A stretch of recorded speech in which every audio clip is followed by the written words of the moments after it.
من الشيطان الرجيم. بسم الله الرحمن الرحيم. الحمد لله، الصلاة والسلام على رسول الله وعلى آله الله. أما بعد، عن رسول الله صلى الله عليه وآله وسلم: خير الناس من ينفع الناس. به اجازه همه بزرگان، شخصیت‌های علمی، سیاسی و فرهنگی، از طرف خودم و از طرف همه حضار محترم حاضر در این مجلس افتتاحیه، خدمت اساتید گرامی، جوانان فرهیخته و با احساس، جناب استاد جاوید هزاره و جناب استاد ساحیل تبریک عرض میکنم و از خدای متعال آرزو دارم که در خله‌های رفیع موفقیت گام بردارم. صحبت‌های ارزشمندی را از جناب استاد فرهنگ و از جناب آقای کوزاد استفاده کردیم. 3 تا نکته را بسیار کوتاه خدمت شما عرض میکنم. نکته اول این است که پیامبر بزرگوار اسلام می‌فرماید: خیر الناس من ینفع الناس. بهترین مردم کسی هست که بیشترین نفعش به مردم میرسد. بنابراین این یک میلاد بسیار خوب برای جامعه اسلامی است. کسی که خدمتش به جامعه اسلامی بیشتر هست، یک قدر از دیگران ارزش بالاتر دارد. مخصوصا در جامعه امروزی و در شرایط فعلی که حال هوای تطور و پیشرفت و سرعت علمی را برادران ما بیان کردند.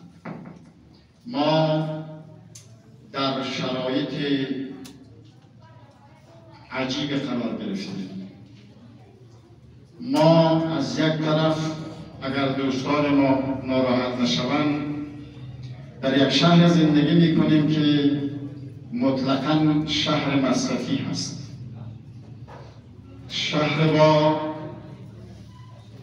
قوانین و عنعنات مصرف بسیار بالا، اما همش در غیر راه علم و دانش، اکثرا در مسائل‌های خوردن و تجمل و موضوعات دیگر، و این برای جامعه هزاره آسیب‌پذیر و خطرناک است. جامعه ما نباید جامعه مصرفی باشد. همان گونه‌ای که جناب آقای کوزاد فرمایش کردن، ما باید تنها خریدار نباشیم.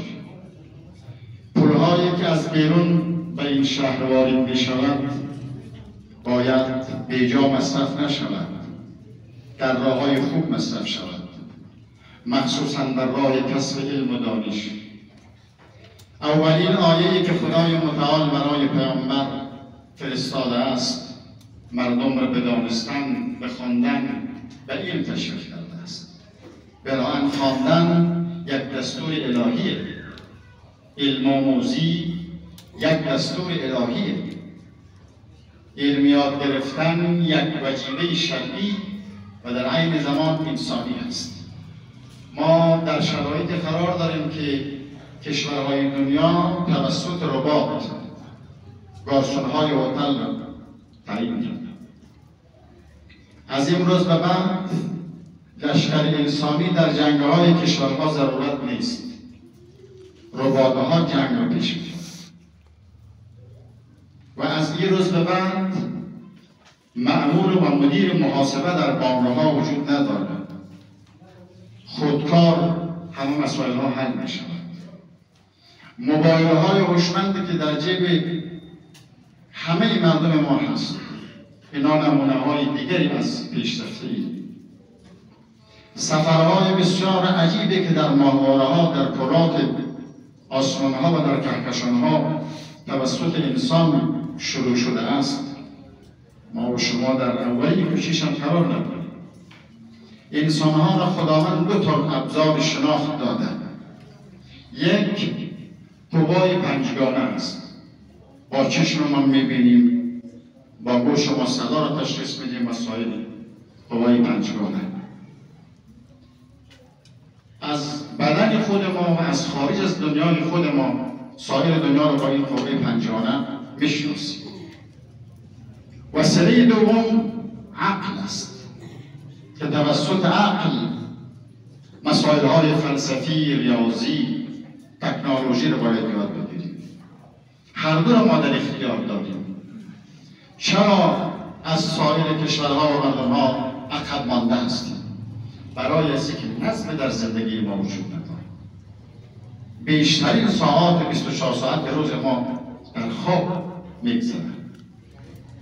8 ساعتی که بیدار هستیم در موتروانی داخل موبایل یا در پابجی و مسائل های دیگه میگذره. ما در عالم تکنولوژی و علم قدم نگذاشتیم. برادران جوان، همونطوری که جناب آقای کوزاد فرمایش کردن، ما شاید نتوانیم به خودهای علمی دست پیدا کنیم. سن ما، عقل ما، فکر ما شاید تقاضا نکنیم. برای شما عرض میکنم، کاری نکنید که یک روز وسایل را که کشورهای پیشرفته ساختند شما استفادهش بلد نباشید. ابزار علم دارید ولی وسیله استفاده را ندارید و او کامپیوتر است. نتیفایی که امروز افتتاح می شود امیدواریم این خالیگاه را پر کنند. بازار جهانی امروز توسط کامپیوتر اداره میشه. سیاست دنیا توسط کامپیوتر اداره میشه. مسائل های تبادل نظرهای سیاستمداران توسط جلسات آنلاینی و کامپیوترها اداره میشه. پس من تقاضای من است که او پولهایی که پدران، برادران، فامیلهای ما از کشورهای دور دنیا روان میکنه همش به چاول و ترکاری و میوه مصرف نکنیم.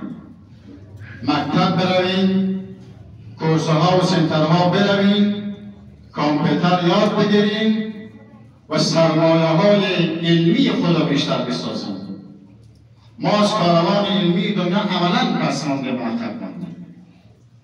اکثریت خاطی مردم ما در این کاروان فعلا اصلا در این جاده روان نیستند. بسیار اندک هستند. در حالی که مردم ما هیچ راه چاره‌ای ندارند برای نجاتشان جز راه علم و دانش و تکنولوژی. و یک بار دیگه در اخیر از جناب آقای استاد جاوید هزاره و جناب آقای ساحل و همه همکارانشان تشکر میکنم که این مرکز را فعال کردن و افتتاح کردن و یک تقاضای هم که دارم است که بالاخره در قسمت یک تعداد مردمی که اکثرا نان خوردنشان ندارن، وظیفه هم ندارن، کار هم ندارن، واقعا مسافرن و مشکل دارن، اینا را توجه داشته باشند. در کنار او فرزندان و او جوانهایی که پول دارن و فیس دادن میتونن، شاید یک دختر هزاره و یک بچه هزاره هم باشه که پول برو نداشته باشن.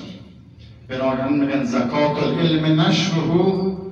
شما در این قسمت هم انشاءالله توجه بکنید و تشکر میکنم از همه بزرگان، جناب استاد جعفری، محاسن صفدان، جناب آقای کوزاد و همه عزیزانی که برای تشویق برادرای ما در این محفل تشریف آوردن و زینت بخش محفل شدن.